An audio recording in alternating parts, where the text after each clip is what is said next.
All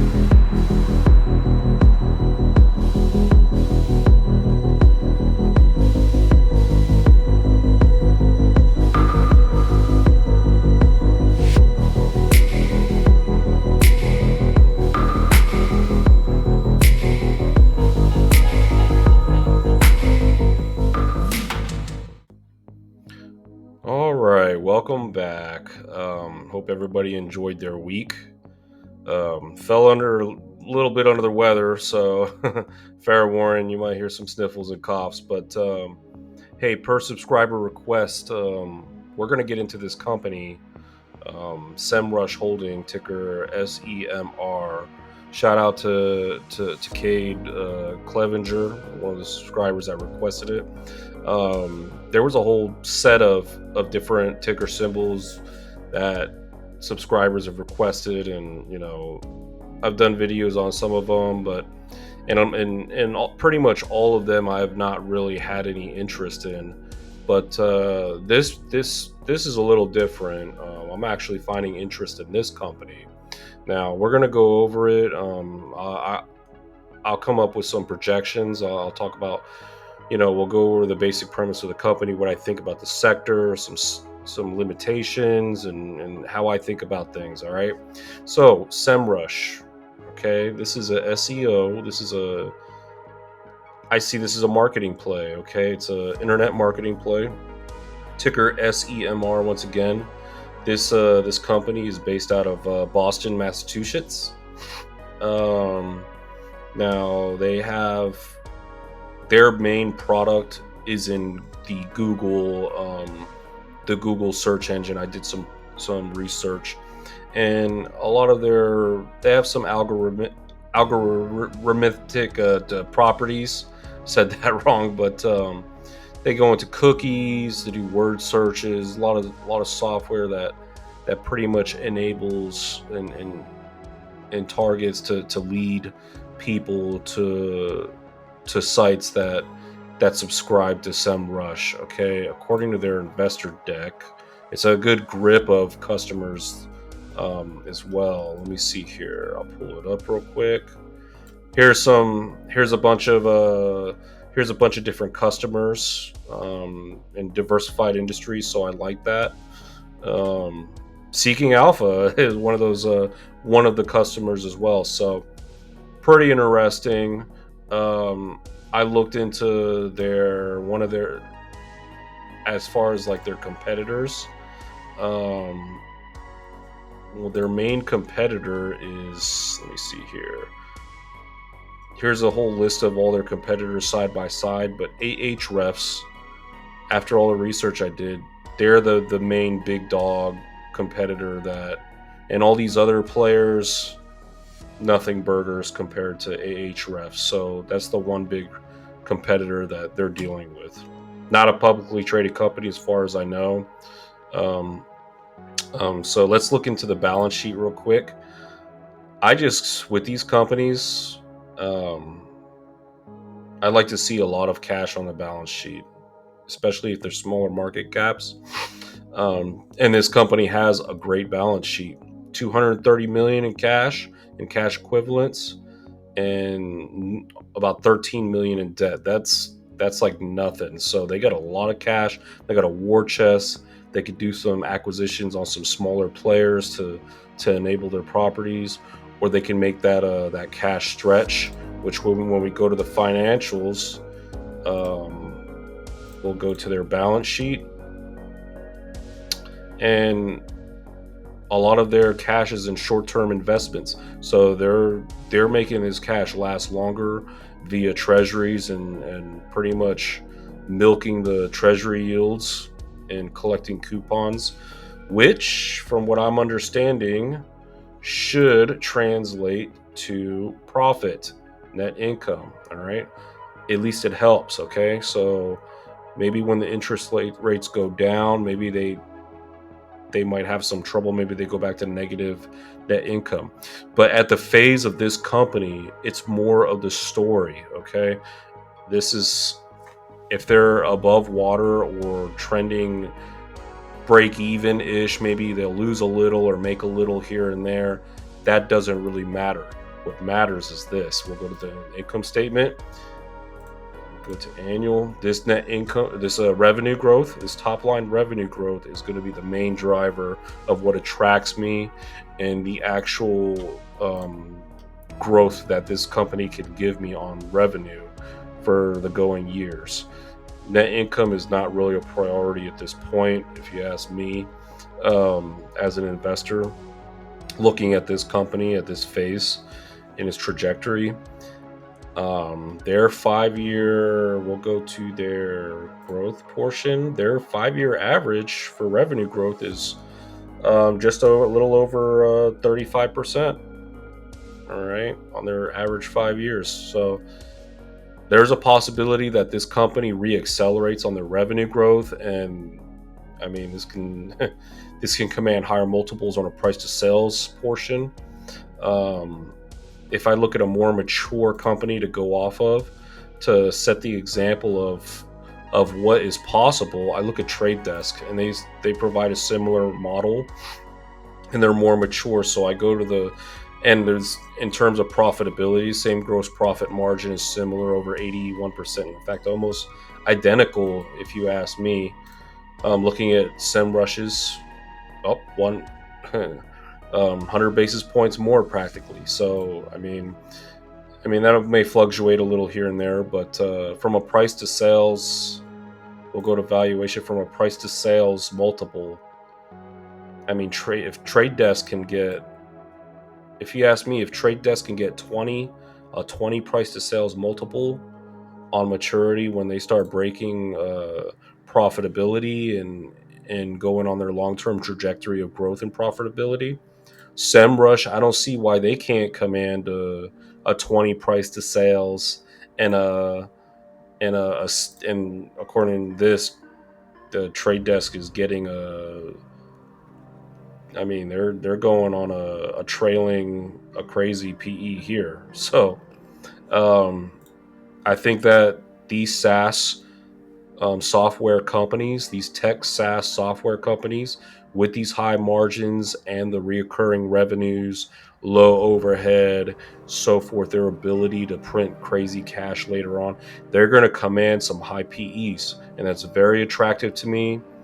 These business models are very attractive to me. The balance sheet attracts me, the growth attracts me. Let me pull up some projections that I have for SEMrush. All right, real quick, just in case, just real quick. Let's look at before we get too ahead of ourselves. We'll go to shares outstanding, dilution of about 33%, as I recall from the past. I guess this 5 year sample, we got 33%. Now that I think that there's a chance that the dilution will stabilize and won't go as fast as 33%. Maybe they just stop diluting. I'm not sure. I bet you they probably will dilute because that's what these companies do. But if they have so much cash on the balance sheet and they're profitable and they're growing, and I mean, I don't see a reason to dilute. They're insiders. A majority of excuse me, a majority of their stock is owned by the two owners of their insider ownership is high. So when I look at the insider ownership, it's like 52%. So if the owners dilute, they're diluting themselves. Okay. So alignment with the shareholders is important, and that's something that's demonstrated at least through the percentages. All right, so let's pull up some price targets. On my bear case, on a company like this, if they don't execute, you notice how everything's blank, right? That's right. If they don't execute, the stock's going nowhere, and I'm not making any money. In fact, I just lose money. That's how I view it as a bear case at this point. When it comes to these stocks, all right. On a base case, I got them doing 20% revenue growth rate. They probably re-excel in a couple years, but hey, this is my model and what I got. And let's say that in 5 years, net income margins level out to 15, 18, and 20%. And we assume that they dilute another 35%, which is possible. So here's our price targets based on our PE multiples that are commanded. Right now, the stock's about a little over 11 bucks, $11.82.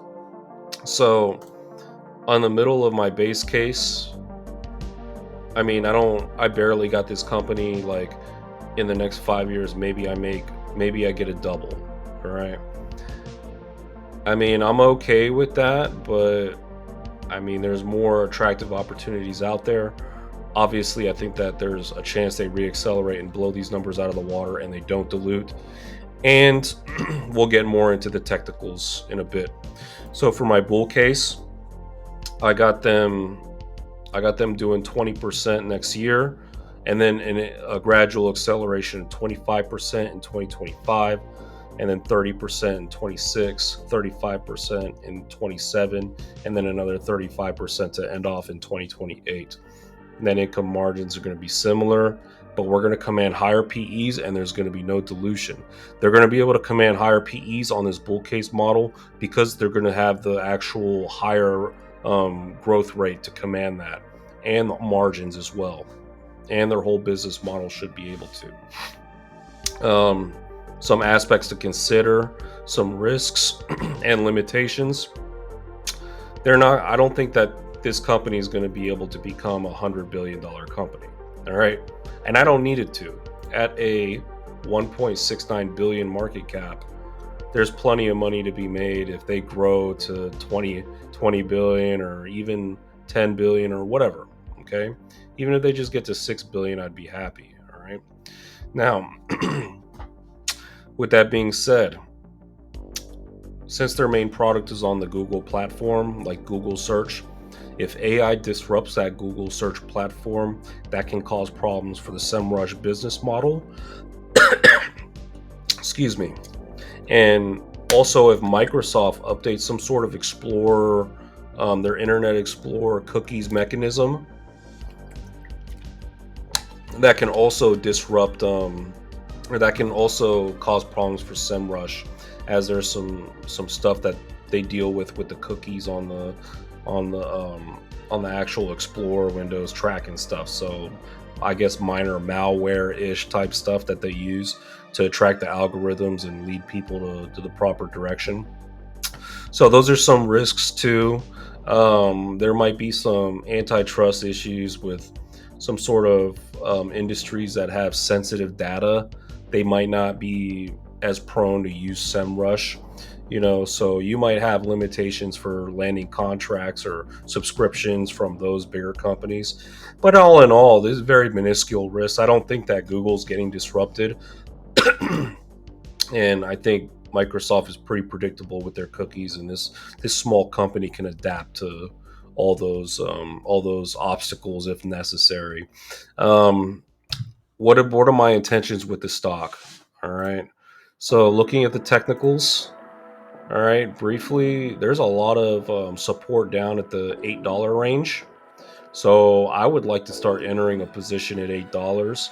That would probably give me a little more growth opportunity for capital appreciation on my shares. And that's probably at the price to sales ratio of what it would be at $8, and the valuation I'd be most comfortable entering right there. And don't get me wrong, if I enter, it might be a lump sum. Okay, my position's done. I just bought 10 grand worth of it. It might be something like that, depending on how I see things. All right. But from a valuation standpoint, on a price to sales metric, the sector median on a price to sales is 2.92, and they're right now at a little under a 6. I don't mind paying a little bit of a premium on a price to sales metrics, looking at mature business models in comparison, like Trade Desk, and when it's all said and done. So something to consider. But for me, I mean, the stock within the past 6 months, it's up about 40%. 1 month is 20%. I mean, I think this thing, if it reverts back down to $8.50, $8, I'm going to start buying in and probably start buying in, depending on other opportunities out in the market. But definitely SEMrush has made my watch list. I hope you all got a good value out of this. I try to keep this video as short as possible, so we're clocking in around 15 minutes. So, I mean, that's my thoughts on SEMrush. What do you all think below? Is this a company you're interested in or not? And what other companies do you want me to look into next? With that being said, thank you all very much. Thank you for being subscribers. I love you all. And until the next time, take it easy and have a good day.